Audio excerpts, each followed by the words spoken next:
أعوذ بالله من الشيطان الرجيم. بسم الله الرحمن الرحيم. الحمد لله الذي أنزل على عبده الكتاب ولم يجعل له عوجا قيما لينذر بأسا شديدا من لدنه ويبشر المؤمنين الذين يعملون الصالحات أن لهم أجرا حسنا ماكثين فيه أبدا وينذر الذين قالوا اتخذ الله ولدا ما لهم به من علم ولا لآبائهم كبرت كلمة تخرج من أفواههم إن يقولون إلا كذبا فلعلك باخع نفسك على آثارهم إن لم يؤمنوا بهذا الحديث أسفا إنا جعلنا ما على الأرض زينة لها لنبلوهم أيهم أحسن عملا وإنا لجاعلون ما عليها صعيدا جرزا أم حسبت أن أصحاب الكهف والرقيم كانوا من آياتنا عجبا إذ أوى الفتية إلى الكهف فقالوا ربنا آتنا من لدنك رحمة وهيئ لنا من أمرنا رشدا فضربنا على آذانهم في الكهف سنين عددا ثم بعثناهم لنعلم أي الحزبين أحصى لما لبثوا أمدا نحن نقص عليك نبأهم بالحق إنهم فتية آمنوا بربهم وزدناهم هدى وربطنا على قلوبهم إذ قاموا فقالوا ربنا رب السماوات والأرض لن ندعو من دونه إلها لقد قلنا إذا شططا هؤلاء قومنا اتخذوا من دونه آلهة لولا يأتون عليهم بسلطان بين فمن أظلم ممن افترى على الله كذبا وإذ اعتزلتموهم وما يعبدون إلا الله فأووا إلى الكهف ينشر لكم ربكم من رحمته ويهيئ لكم من أمركم مرفقا وترى الشمس إذا طلعت تزاور عن كهفهم ذات اليمين وإذا غربت تقرضهم ذات الشمال وهم في فجوة منه ذلك من آيات الله من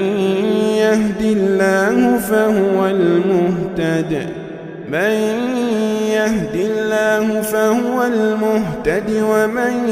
يضلل فلن تجد له وليا مرشدا وتحسبهم أيقاظا وهم رقود ونقلبهم ذات اليمين وذات الشمال وكلبهم باسط ذراعيه بالوصيد لو اطلعت عليهم لوليت منهم فرارا ولملئت منهم رعبا رعبا وكذلك بعثناهم ليتساءلوا بينهم قال قائل منهم كم لبثتم قالوا لبثنا يوما أو بعض يوم قالوا ربكم أعلم بما لبثتم فابعثوا أحدكم بورقكم هذه إلى المدينة فلينظر أيها أزكى طعاما فليأتكم برزق منه وليتلطف ولا يشعرن بكم أحدا إنهم إن يظهروا عليكم يرجموكم أو يعيدوكم في ملتهم ولن تفلحوا إذا أبدا وكذلك أعثرنا عليهم ليعلموا أن وعد الله حق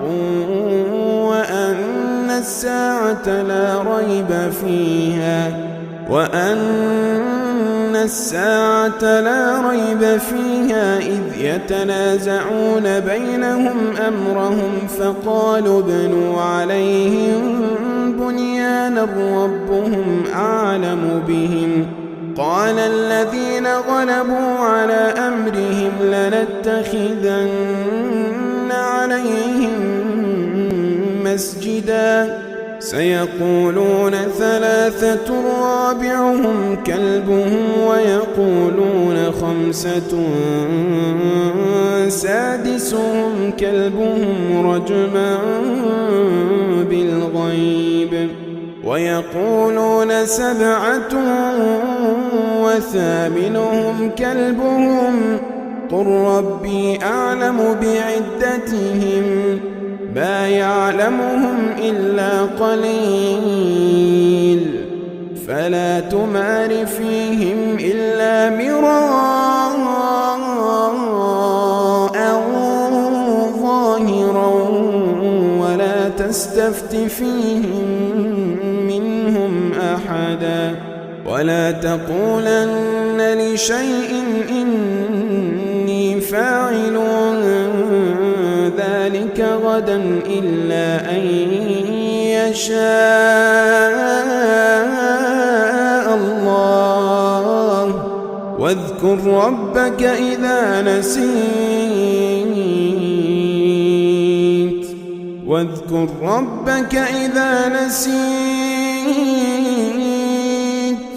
وقل عسى أن يهديني ربي لأقرب من هذا رشدا ولبثوا في كهفهم 300 سنين وازدادوا 9 قل الله أعلم بما لبثوا له غيب السماوات والأرض أبصر به وأسمع ما لهم من دونه من ولي ولا يشرك في حكمه أحدا واتل ما أوحي إليك من كتاب ربك لا مبدل لكلماته ولن تجد من دونه ملتحدا واصبر نفسك مع الذين يدعون ربهم بالغداة والعشي يريدون وجهه ولا تعد عيناك عنهم تريد زينة الحياة الدنيا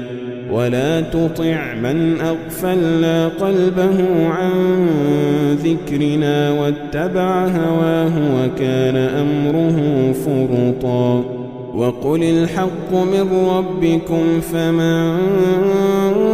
شاء فليؤمن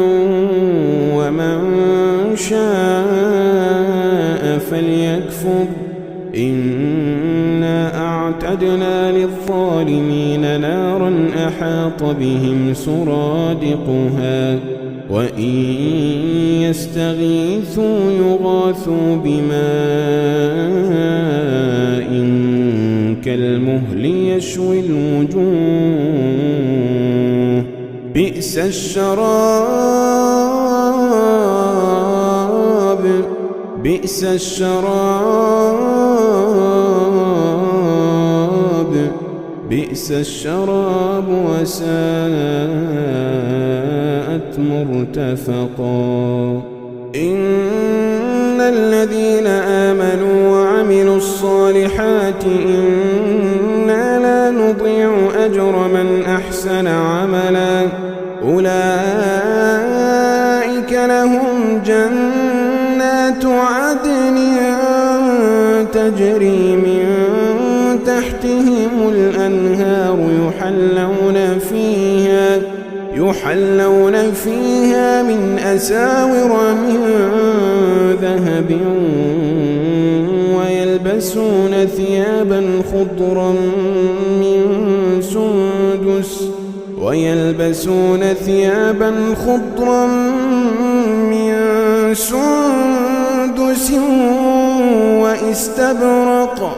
واستبرق متكئين فيها على الأرائك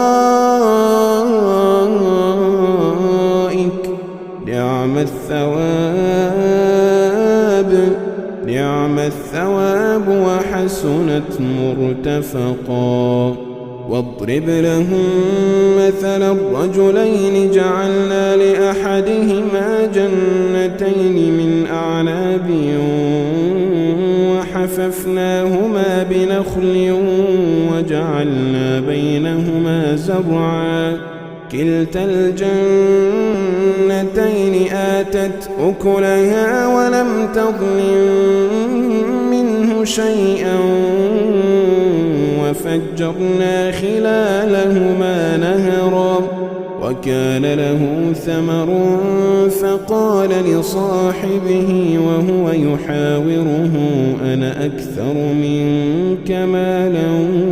وأعز نفرا ودخل جنته وهو ظالم لنفسه قال ما أظن أن تبيد هذه أبدا وما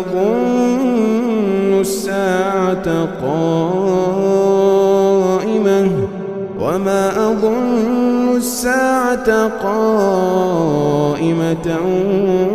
ولئن رددت إلى ربي لأجدن خيرا منها منقلبا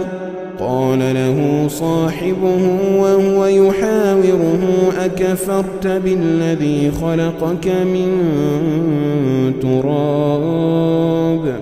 قال له صاحبه وهو يحاوره أكفرت بالذي خلقك من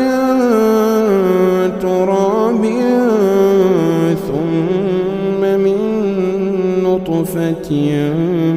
ثم سواك رجلا لكن هو الله ربي ولا أشرك بربي أحدا ولولا إذ دخلت جنتك قلت ما شاء الله لا قوة إلا بالله إن ترني أنا أقل منك مالا وولدا فعسى ربي أن يؤتيني خيرا من جنتك ويرسل عليها حسبانا من السماء فتصبح صعيدا زلقا أو يصبح ماؤها غورا فلن تستطيع له طلبا وأحيط بثمره فأصبح يقلب كفيه على ما أنفق فيها وهي خاوية على عروشها ويقول يا ليتني لم أشرك بربي أحدا ولم تكن له فئة ينصرونه من دون الله وما كان منتصرا هنالك الولاية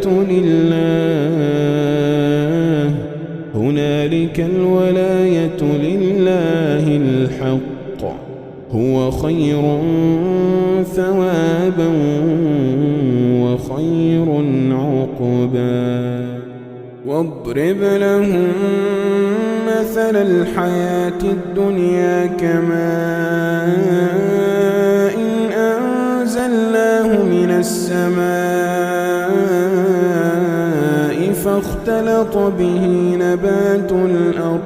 فاختلط به نبات الأرض فأصبح هشيما تذروه الرياح وكان الله على كل شيء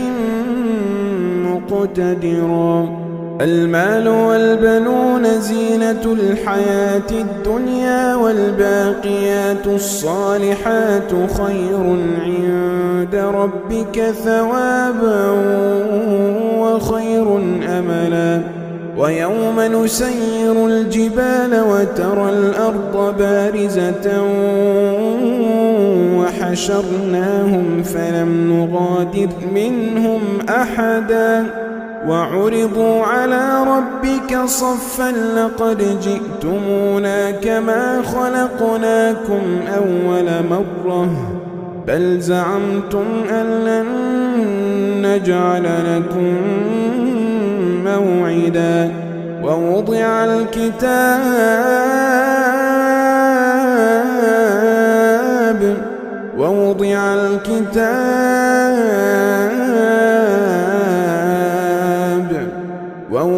الكتاب فترى المجرمين مشفقين مما فيه ويقولون يا ويلتنا ما لهذا الكتاب لا يغادر صغيرة ولا كبيرة إلا أحصاها ووجدوا ما عملوا حاضرا ولا يظلم ربك أحدا وإذ قلنا للملائكة اسجدوا لآدم فسجدوا إلا إبليس كان من الجن ففسق عن أمر ربه أفتتخذونه وذريته أولياء من دوني وهم لكم عدو بئس للظالمين بدلا ما أشهدتهم خلق السماوات والأرض ولا خلق أنفسهم وما كنت متخذ المضلين عضدا ويوم يقول نادوا شركائي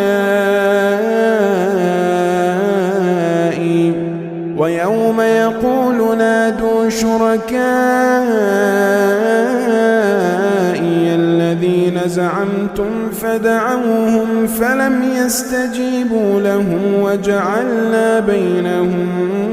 موبقا ورأى المجرمون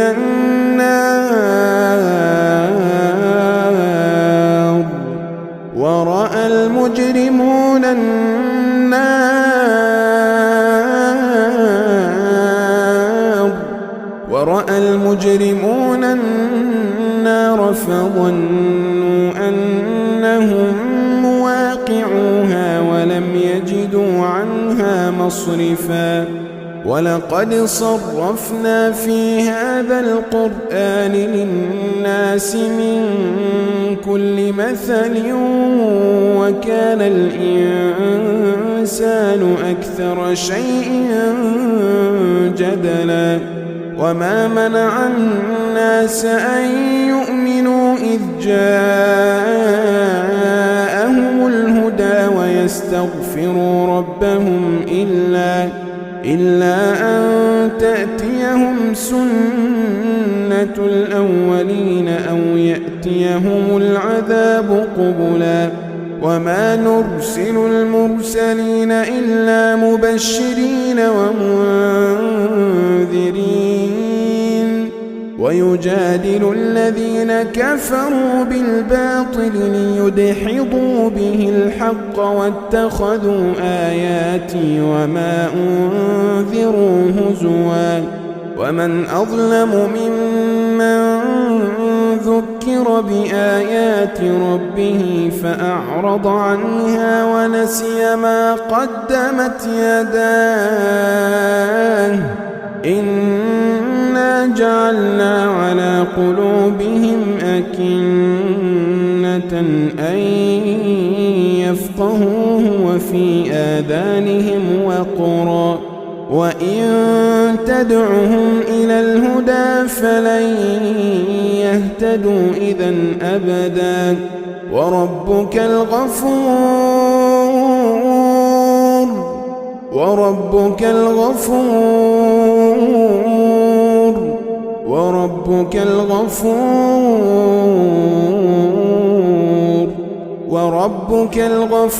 ذو الرحمة لو يؤاخذهم بما كسبوا لعجل لهم العذاب بل لهم موعد لن يجدوا من دونه موئلا وتلك القرى أهلكناهم لما ظلموا وجعلنا لمهلكهم موعدا وإذ قال موسى لفتاه لا أبرح حتى أبلغ مجمع البحرين أو أمضي حقبا فلما بلغا مجمع بينهما نسيا حوتهما فاتخذ سبيله في البحر سربا فلما جاوزا قال لفتاه آتنا غداءنا لقد لقينا من سفرنا هذا نصبا قال أرأيت إذ أوينا إلى الصخرة فإني نسيت الحوت وما أنسانيه إلا الشيطان أن أذكره واتخذ سبيله في البحر عجبا قال ذلك ما كنا نبغ فارتدا على آثارهما قصصا فوجدا عبدا من عبادنا آتيناه رحمة من عندنا وعلمناه من لدنا علما قال له موسى هل أتبعك على أن تعلمني مما علمت رشدا قال إنك لن تستطيع معي صبرا وكيف تصبر على ما لم تحط به خبرا قال ستجدني إن شاء الله صابرا ولا أعصي لك أمرا قال فإن اتبعتني فلا تسألني عن شيء حتى أحدث لك منه ذكرا فانطلقا حتى إذا ركبا في السفينة خرقها قال أخرقتها لتغرق أهلها لقد جئت شيئا إمرا قال ألم أقل إنك لن تستطيع معي صبرا قال لا تؤاخذني بما نسيت قال لا تؤاخذني بما نسيت ولا ترهقني من أمري عسرا. فانطلقا حتى إذا لقيا غلاما فقتله قال أقتلت نفسا زكية بغير نفس لقد جئت شيئا نكرا. قال ألم أقل لك إنك لن تستطيع معي صبرا. قال إن سألتك عن شيء بعدها فلا تصاحبني قد بلغت من لدني عذرا. فانطلقا حتى إذا أتيا أهل قرية استطعما أهلها فأبوا أن يضيفوهما فوجدا فيها جدارا يريد أن ينقض فأقامه. قال لو شئت لاتخذت عليه أجرا. قال هذا فراق بيني وبينك سأنبئك بتأويل ما لم تستطع عليه صبرا. أما السفينة فكانت لمساكين يعملون في البحر فأردت أن أعيبها وكان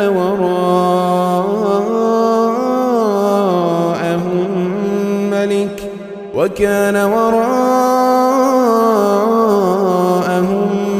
ملك يأخذ كل سفينة غصبا.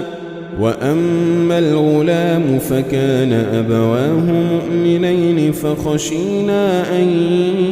يرهقهما طغيانا وكفرا فأردنا أن يبدلهما ربهما خيرا منه زكاة وأقرب رحما. وأما الجدار فكان لغلامين يتيمين في المدينة وكان تحته كنز لهما وكان أبوهما صالحا فأراد ربك أن يبلغا أشدهما ويستخرجا كنزهما رحمة من ربك وما فعلته عن أمري ذلك تأويل ما لم تسطع عليه صبرا. ويسألونك عن ذي القرنين قل سأتلو عليكم منه ذكرا. إنا مكنا له في الأرض وآتيناه من كل شيء سببا فأتبع سببا حتى إذا بلغ مغرب الشمس وجدها تغرب في عين حمئة ووجد عندها قوما قلنا يا ذا القرنين إما أن تعذب وإما أن تتخذ فيهم حسنا. قال أما من ظلم فسوف نعذبه ثم يرد إلى ربه فيعذبه عذابا نكرا. وأما من آمن وعمل صالحا فله جزاء الحسنى وسنقول له من أمرنا يسرا. ثم أتبع سببا حتى إذا بلغ مطلع الشمس وجدها تطلع على قوم لم نجعل لهم من دونها سترا. كذلك وقد أحطنا بما لديه خبرا. ثم أتبع سببا حتى إذا بلغ بين السدين وجد من دونهما قوما لا يكادون يفقهون قولا قالوا يا ذا القرنين إن يأجوج ومأجوج مفسدون في الأرض فهل نجعل لك خرجا على أن تجعل بيننا وبينهم سدا قال ما مكني فيه ربي خير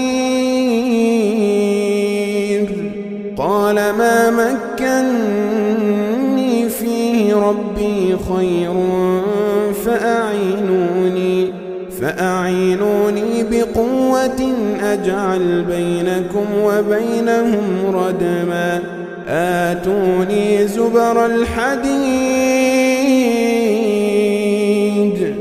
حتى إذا ساوى بين الصدفين قال انفخوا حتى إذا جعله نارا قال آتوني أفرغ عليه قطرا فما استطاعوا أن يظهروه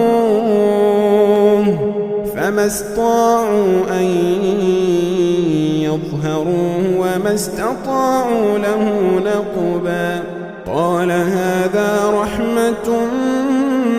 من ربي فإذا جاء وعد ربي جعله دكاء وكان وعد ربي حقا وتركنا بعضهم يومئذ يموج في بعض ونفخ في الصور فجمعناهم جمعا وعرضنا جهنم يومئذ للكافرين عرضا الذين كانت أعينهم في غطاء عن ذكري وكانوا لا يستطيعون سمعا أفحسب الذين كفروا أن يتخذوا عبادي من دوني أولياء إنا أعتدنا جهنم للكافرين نزلا قل هل ننبئكم بالأخسرين أعمالا الذين ضل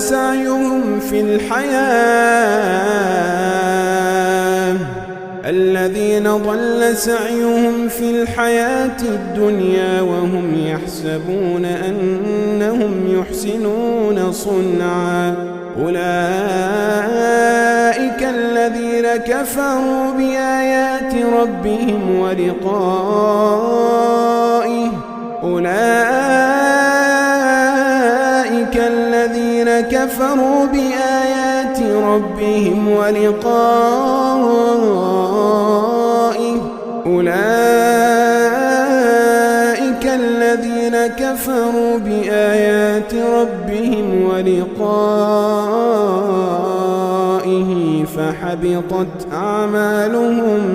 فحبطت أعمالهم فلا نقيم لهم يوم القيامة وزنا ذلك جزاؤهم جهنم بما كفروا واتخذوا آياتي ورسلي هزوا إن الذين آمنوا وعملوا الصالحات كانت لهم جنات الفردوس نزلا إن الذين آمنوا وعملوا الصالحات كانت لهم جنات الفردوس نزلا خالدين فيها لا يبغون عنها حولا قل لو كان البحر مدادا لكلمات ربي لنفد البحر قبل أن تنفد كلمات ربي ولو جئنا بمثله مددا قل إنما أنا بشر مثلكم يوحى إلي أنما إلهكم إله واحد فمن كان يرجو لقاء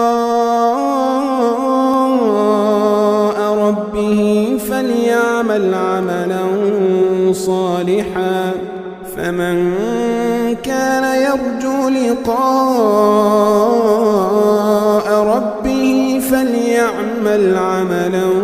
صالحا فليعمل عملا صالحا ولا يشرك بعبادة ربه أحدا.